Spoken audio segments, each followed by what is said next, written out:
I love sunlight. First thing in the morning, I want the curtains open wide, allowing the sunlight to just pour in. And in the winter, when it gets dark so early, my energy level and my good mood seem to plummet with the setting of the sun. I need the light.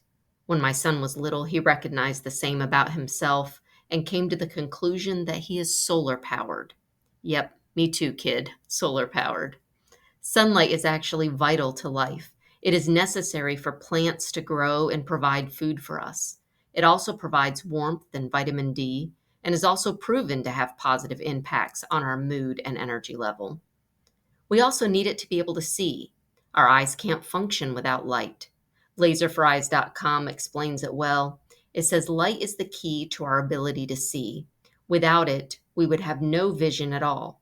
This is because the entire mechanism behind human vision is based on light entering the eye. Even at night, tiny amounts of light give us the ability to pick out shadows and shapes. Light is an essential element of life. In the book of John, Jesus makes 7 I am statements, one of which we see in John 8:12, where Jesus says, I am the light of the world. The one who follows me will not walk in the darkness, but will have the light of life.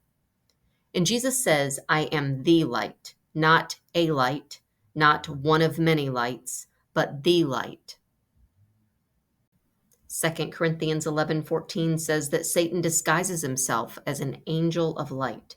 Satan may try to convince us he is also light, but he is actually the father of lies, who entices us to walk in darkness. The Greek word most often translated as light in the New Testament is phos. According to Blue Letter Bible, this word comes from an obsolete phao, which means to shine or make manifest.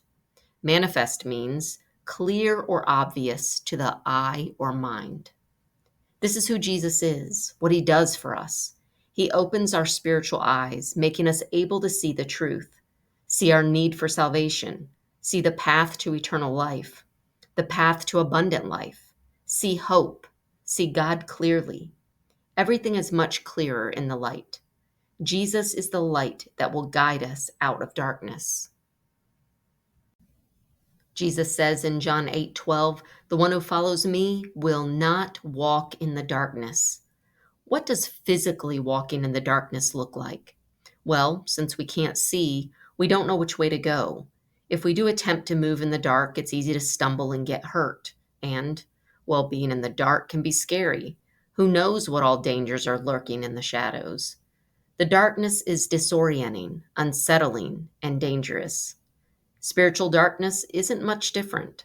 But Jesus says we don't need to walk in darkness. We can choose to follow him. He said, the one who follows me will not walk in the darkness.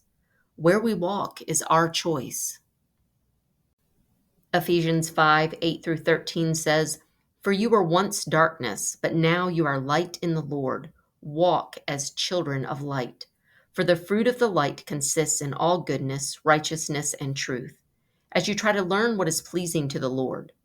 Do not participate in the useless deeds of darkness, but instead even expose them, for it is disgraceful even to speak of the things which are done by them in secret.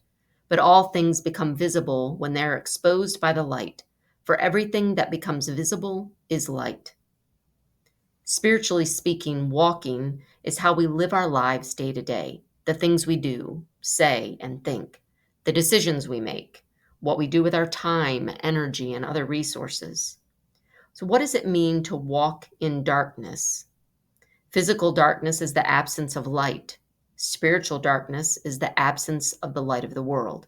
So, walking in darkness spiritually would be living our day to day lives apart from God, making decisions and so on without the light of Jesus guiding and directing us, living in the darkness of sin. We have been called out of the darkness and into the light. 1 Peter 2:9 says, but you are a chosen people, a royal priesthood, a holy nation, a people for God's own possession, so that you may proclaim the excellencies of him who has called you out of the darkness into his marvelous light. But some people choose to remain in the darkness. John 3:19 through 21 says, "And this is the judgment, that the light has come into the world, and people loved the darkness rather than the light, for their deeds were evil. For everyone who does evil hates the light, and does not come to the light, so that his deeds will not be exposed. But the one who practices the truth comes to the light, so that his deeds will be revealed as having been performed in God." People loved the darkness rather than the light. Some people have chosen what is evil over the truth. They love the darkness more than the light. The darkness hides their evil deeds, but in the darkness, you also can't see the truth. 2 Corinthians 4:4 says that Satan has blinded the minds of the unbelieving so that they will not see the light of the gospel of the glory of Christ, who is the image of God. Those that have chosen the darkness over the light are blinded to the truth. In the darkness, things are distorted, like a branch swaying outside a dark window that looks like a burglar. Those that choose to remain in darkness will not see things as they really are. They are blinded to the truth. 1 Corinthians 1:18 says, "For the word of the cross is foolishness to those who are perishing, but to us who are being saved, it is the power of God." The gospel is distorted to those walking in darkness. They don't see it for what it truly is. If we choose to follow Jesus, though, we will not walk in the darkness, but will have the light of life. The light brings life. Jesus came to bring us life. Physical light is essential for life, just as Jesus, the light of the world, is essential for life. In John 10:10, Jesus says, "The thief comes only to steal and kill and destroy. I came so that they would have life and have it abundantly." Jesus came to give us life, life that begins when we put our trust in him, abundant, full life that starts now, life that exists even after death. The Greek word for life in this verse is zoe. I love the illustration C.S. Lewis uses in his book Mere Christianity when contrasting two Greek words translated as life, zoe and bios. Bios is usually used for our physical or biological life. Zoe is different. This is how C.S. Lewis explains it. Bios has, to be sure, a certain shadowy or symbolic resemblance to Zoe, but only the sort of resemblance there is between a photo and a place, or a statue and a man. A man who has changed from having bios to having Zoe would have gone through as big a change as a statue which changed from being a carved stone to being a real man. Only the light of life can bring about this kind of change in us. And as we walk in the light, we also become lights for the rest of the world, reflecting the light of Christ, much the same way as the moon has no light of its own, but reflects light from the sun.